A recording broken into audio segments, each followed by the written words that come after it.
Today, I'm going to show you exactly how to calculate cycle time in Jira, a crucial metric if you want to really understand your team's workflow and spot bottlenecks before they slow you down. By the end of this tutorial, you'll know not only how to find your team's cycle time, but also how to set up Jira to measure exactly the stages you care about. Let's jump right in. First, open up your Jira workspace, and from there, you'll want to head straight to your Kanban board. This is home base for tracking the flow of issues as they move from to-do right through to done. If you're not sure where your Kanban board lives, look for it in your list of boards on the left sidebar or under your project's dashboard.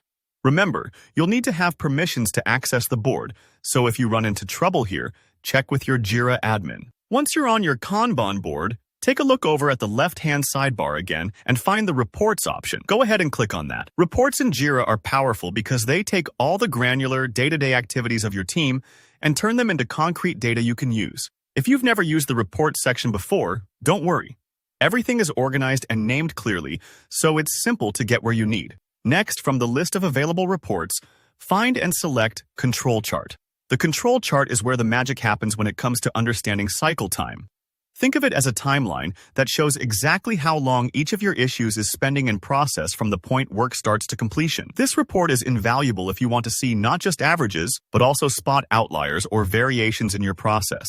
Now, with the control chart open, you'll want to configure it to give you relevant information. At the top, you'll see options to select your project and filter by status. Here's where you get a lot of control. You can focus your analysis on specific issue types, sprints, or timeframes, and most importantly, choose which statuses you want to measure cycle time across.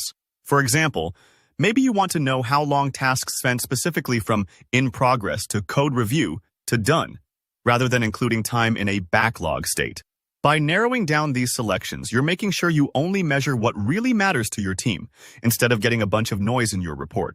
The control chart will automatically recalculate and display cycle times for each issue, giving you a clear, visual breakdown. Take a moment to look at the data points. If you hover over a dot, you'll usually see details about which issue it was and its exact timing. This can be super helpful to investigate why a particular ticket took significantly longer or shorter than the average. It's kind of like looking under the hood of your team's workflow.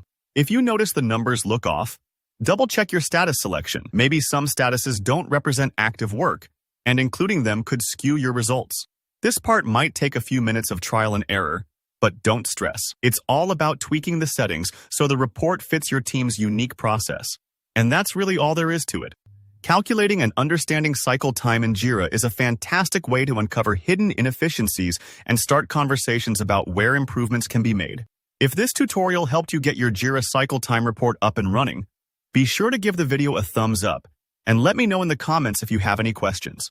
I love hearing how these tips help out real teams. Don't forget to subscribe if you want more hands-on Jira and workflow tutorials. Thanks for watching, and I'll see you in the next one.